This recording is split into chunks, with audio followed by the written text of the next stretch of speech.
In 2014, the CIA conducted an unauthorized search of Senate files, including the emails of Senate staff investigating the CIA's use of torture.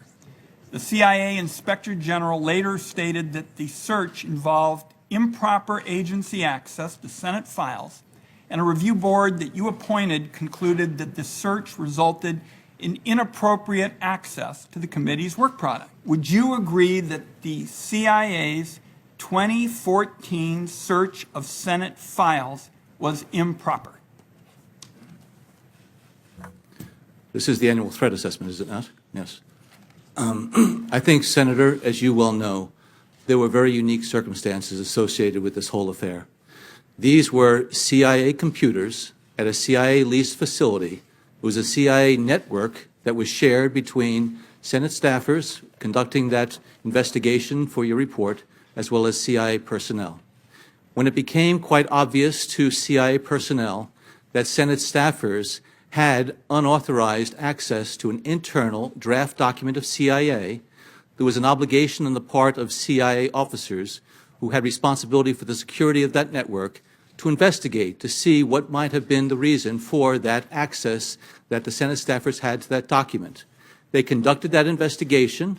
I spoke to the chairman and vice chairman about it. I tried to make sure they understood exactly what the challenge was that we had.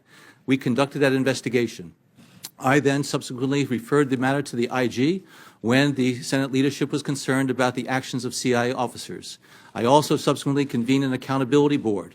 And I think if you were to read those reports, and including the accountability board, you would see that it determined that the actions of the CIA were reasonable. My time is short, but that's not what the Inspector General or the review board. I respectfully disagree with you, I'd like to read the exact words. The exact words of the review board were, it resulted in inappropriate access to SSCI work product.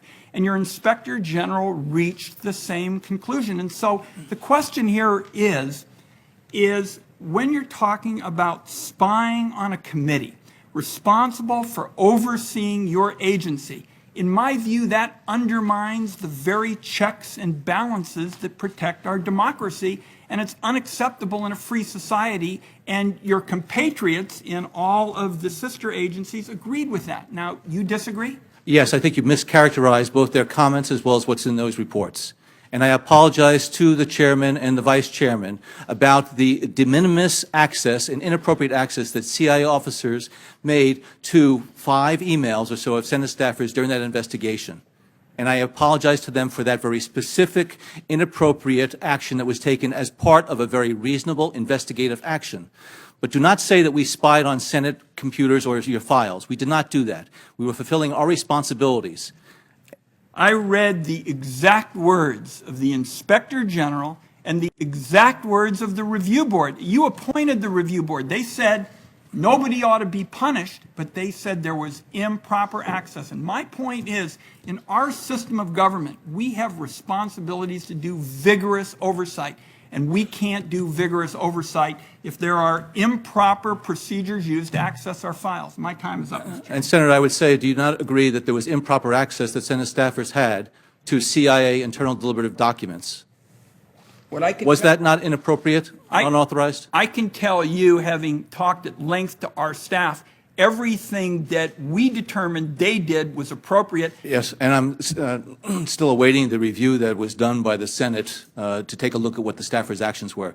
Separation of powers between the executive and legislative branches, Senator, goes both ways. And I do think that you're mischaracterizing the full tenor of both the Accountability Board and the Inspector General's report. Pretty hard to mischaracterize word-for-word quotes.